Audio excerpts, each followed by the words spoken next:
नमस्कार, मी रश्मी मध्ये आपलं स्वागत करत आहे. मुसळधार बाहेर पाऊस पडत होता आणि घरी मात्र खेकड्याचा कालवणाचा बेत होता. पण तेवढा वेळ कोण थांबणार? ऑफिसमधून आल्यावर काहीतरी चमचमीत खाण्याची इच्छा झाली. अमृता म्हटली, चला खेकड्याचा सूप बनवूया का आज आपण? मग वेळ कशाला घालवायचा? चला तर बघूया यासाठी लागणारे साहित्य. इथे 2 चिंबोरी घेतलेले आहेत. एक कांदा बारीक चिरून, थोडीशी कोथिंबीर, एक टोमॅटो बारीक चिरून, अर्धा इंच आलं बारीक चिरून, 10 लसूण पाकळ्या बारीक चिरून घेतलेल्या आहेत. 3 हिरव्या मिरच्या घेतलेल्या आहेत. थोडासा पाव चमचा गरम मसाला, पाव चमचा हळद, अर्धा चमचा आपण जिरं घेतले, 2 वेलची, एक दालचिनीचा तुकडा आणि तमालपत्र. सुरुवातीला अमृताने चिंबोरी साफ करून घेतली. ही साफ कशी करायची याचा व्हिडिओ आपल्या चॅनलवरती अगोदरच अपलोड केलेला आहे. तो तुम्ही अगदी पाहू शकता. त्याची मी लिंक डिस्क्रिप्शन मध्ये ठेवलेली आहे. त्याच्यामध्ये आपण इन डिटेल सगळं दाखवलेलं आहे.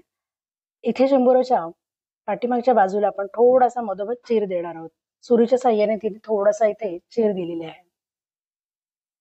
आपण बघाल इथे चिंबोरी आपली तिने स्वच्छ धुवून आणि कापून तोडून झालेली आहेत. त्याच्या ज्या नांग्या असतात त्याचा आता आपण मिक्सर मधून पूर्णपणे त्याला वाटून घेणार आहोत. त्याचा जो रस्सा निघतो म्हणजे त्याचं जे गाळून घ्यायचंय. चमच्याच्या साह्याने थोडं आपण ते मिक्स केलं, हलवलं की त्याच्यानंतर तो व्यवस्थित गाळ निघेल आपल्याला आणि त्याच्यामध्ये जे कचकच राहते तोंडाखाली येणार नाही. आणि त्याच्या आपल्या रसामुळे, या नांगीच्या रसामुळे कालवणाला किंवा सूपला एक घट्टपणा, दाटसरपणा येतो. आता आपला गाळून झालेला आहे. मुळात जो गाळ आलेला आहे तो आपण फेकून देणार आहोत. तेवढ्या नांग्यांचा आपल्याला एक छोटी वाटीभर हा रस्सा निघालेला आपल्याकडे आपण बघू शकता. एक पॅन आपण आता गॅसवर गरम करत ठेवायचा आहे. पॅन गरम झाल्यानंतर त्याच्यामध्ये 2 चमचे अमृताने इथे तेल घातलेले आहे. त्याच्यानंतर तिने याच्यामध्ये जिरं घालून घेतलेलं आहे. अर्धा चमचा जिरं घातलेलं आहे. 2 वेलची, 2 दालचिनीचे तुकडे, 2 तमालपत्र. लहान मुलांना तुम्हाला जर सूप द्यायचा असेल तर तुम्ही ती मिरचीचा वापर नाही केला तरीही चालेल. नंतर इथे आलं आणि लसूण इथे जास्त घेतलेलं आणि आलं अगदी थोडं घेतलेलं आहे. लसूणाला आपण बारीक चिरून घ्यायचं किंवा किसून घ्यायचं आहे. कांदा सुद्धा आपण बघायला एकदम बारीक चिरलेला आहे. तो आपण व्यवस्थित इथे फ्राय करून घेणार आहोत. नंतर आपण यामध्ये टोमॅटो घातलेले आहे.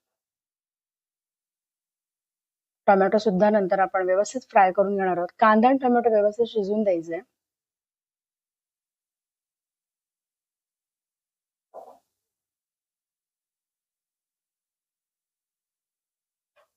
नंतर आपण हिरवी मिरची घातलेली आहे.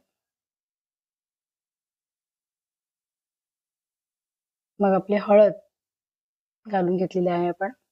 थोडासा जो गरम मसाला होता पाव चमचा तो सुद्धा घातलेला आहे. वरून थोडी कोथिंबीर घालून घेणार आहोत. सर्व अगदी मिक्स करून घ्यायचं. कांदा टोमॅटो आपला पूर्णपणे शिजला गेला पाहिजे.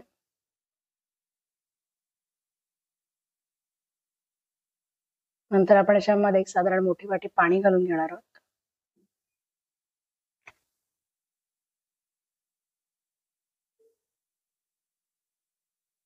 त्याला आता उकळी यायला लागलेली आपण बघू शकता. मग आपला जो नांग्यांचा आपण जो रस काढला होता तो घालून घेतलेला आहे.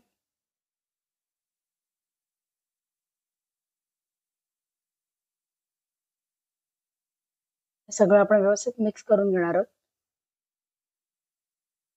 त्याच्यामध्ये आणखीन आपण थोडं पाणी ऍड करायचं आहे. आणि आता आपण आपली जी 2 चिंबोरी होती ती आपण याच्यामध्ये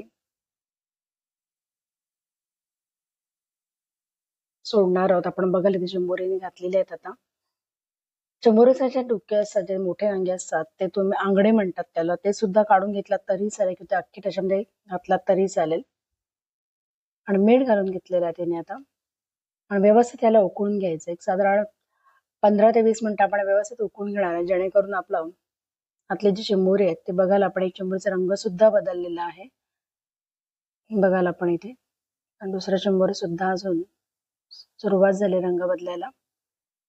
मित्रांनो, नक्की अशा प्रकारे एकदा खेकड्यांचा म्हणजे चिंबोरीचा सूप करून बघा. तुम्हाला रेसिपी कशी वाटते ते मला कमेंट्स मध्ये सांगायला मात्र विसरू नका.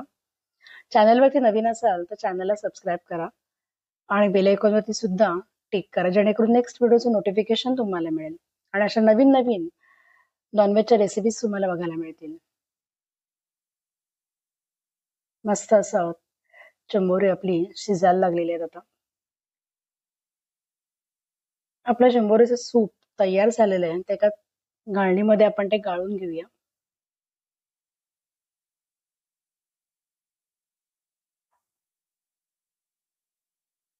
अशा प्रकारे आपलं चिंबोरी सूप तयार झालेलं आहे.